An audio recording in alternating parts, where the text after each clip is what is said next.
What on guys, and welcome to a new video where I'm going to be talking about my first introduction to 3D modeling. So if you've been around my channel for a while, you'll be aware of this, and if you're new, welcome, please consider subscribing, thank you. But to put it simply, I do a lot of 3D/CGI artworks and animation clips. My Trader series being the main thing on my channel, but I do other things like making custom textures for models that already exist and posting them on Instagram, and then I take some of those and put them on my Ko-Fi page so you can purchase them using your own 3D renders and animations. More on that in a little bit. Now, while I consider myself to be quite good and competent at mocap animation, texturing and substance paint, and generally making 3D artwork, one thing I could never get my head around and was never very good at was 3D modeling. I tried a couple of times before and always got confused and decided to kick it in the tin shortly afterwards because it just looked awful.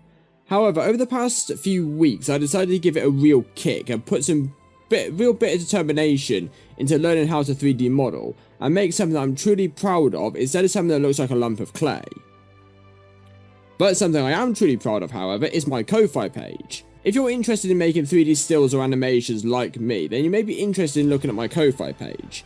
I have a number of different models with custom textures on my store, which takes a huge amount of time and money out of the process of making animations in Unreal Engine or Blender. Take this Phase 1 Clone Trooper model for example. For a small price of $2.99 for the 4K textures, or $3.49 for the 8K texture variant, you skip all the hassle of purchasing Battlefront 2, downloading it, working out how to use the Frosty editor, then assembling the different parts, and then purchasing Substance Painter to create your own textures, plus learning how to use Substance Painter as well. All for that small price you get up-to-date high quality textures and a already assembled model for you to use in your 3D scenes. Any and all forms of support, whether it's purchasing something on my store, a one-off or monthly donation, will go directly into the goal I have set, which is a 1-year license for Faceware Studio, which is what I use to make facial motion capture animation for Trader as well as other things possibly in the future as well. So if you're interested, I have both variations of Clone Troopers, Phase 1 and Phase 2, a Stormtrooper, as well as Commander Cody and Captain Vaughn, plus some extra stuff as well with much more on the way as we speak. So with that out of the way, let's talk about the start of my journey in 3D modeling. The first thing I did was watch a couple of videos on YouTube to see what would be the best way to go about doing this. And when I say a couple, I mean like 7 to 10 videos. And I see a lot of people tracing around reference images, so I thought, okay, let's give that a go. So I found a tutorial of a guy who was doing a step-by-step tutorial on how to model a Mandalorian helmet. But the end result didn't really look that great to me. So I had found a tutorial of the same guy modeling an Iron Man helmet, which looks a lot better. So I thought I'd give that a go. Now, while I did give that video a really good shot, and the video did give me some good pointers on how to do 3D modeling in the general sense, because I'm not the biggest Marvel fan, finding the motivation to finish this was really hard. So I moved on and looked for something else, at which point I thought, well, let's try something Star Wars. And I wanted to model a Clone Trooper helmet. Now, if you look on Google for Star Wars modeling sheets, there are loads on Pinterest, which are really good for referencing. But the problem is, there's a lot of them, and a lot of them are really small, so when scaling them to work in Blender, it could cause issues, and would have caused issues because I did try it. However, I found a Clone Trooper helmet, one which was at good scale, and it looked good to model from. That is until I got to this side bit on the model, and I was presented with the issue of not knowing where these edges of the model were supposed to go, because in the reference they overlap and cross. So I thought, well, that's not going to work, so back to the drawing board. Then I had an idea, well, why don't I render Battlefront 2's Clone Trooper helmet as flat images in Blender using my render scene that I've got built up, and then create a reference sheet from those images. Only one small problem with that. Images from different views have different perspectives, even when positioned in the exact same way. And I was finding an issue where I was modelling the front side and it wasn't lining up properly from the side view.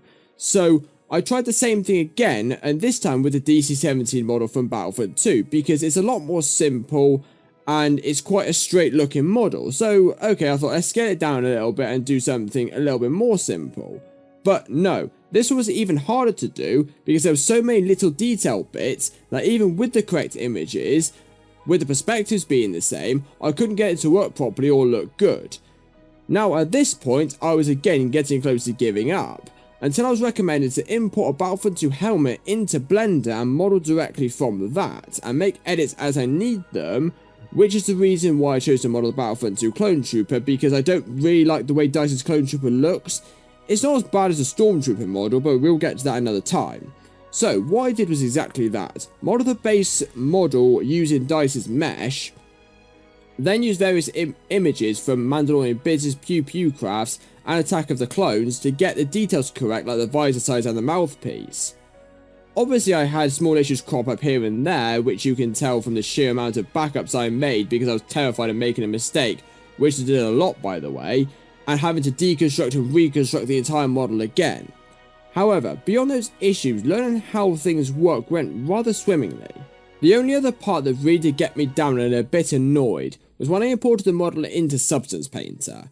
Because in Substance Painter, because you have to get all the little details of the model to make sure it's all textured properly, you find little things that you missed in Blender and I cannot count the amount of times that I thought I was done and ready to texture in Substance Painter, and then I get into the actual Substance Painter app itself and I see missing face after missing face or inverted normal, and then I have to go back to Blender to fix it because the model topology, like topology wise, was basically being held together with more duct tape than the Slipspace engine.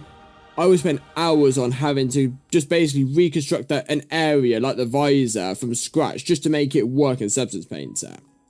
However, I finally got it right, and this was the end result. And to be honest, for the first thing I've ever modelled, I think it turned out pretty good. I know I have the advantage of being quite proficient in Substance Painter, so that might be masking it a little bit. But even though the topology might be a mess, I didn't really have much of an issue with texturing it when it came to doing it in Substance Painter, which is always a plus. So that's about what I got to with my first 3D model. I'm currently working on a Stormtrooper helmet, which is what you've seen videos of as I've been talking. Just doing that just to give me a bit more experience with the basic tools in Blender, because while I'm happy with the way this clone helmet turned out, because I was still learning at the time of making this, it's a bit of a mess. So now I know how this all works, I want to try something else before I take on a modelling project, which I already know what I'm going to do and what it's going to be, and I'm very excited to make it, and it is going to be really good if it works properly. Not that this means I'm giving up on Traitor, it's just something for me to have a play with and learn how to do in between, because like I've said before, modelling is the one part of the 3D industry that I could not get to grips with, and it's a pretty crucial thing.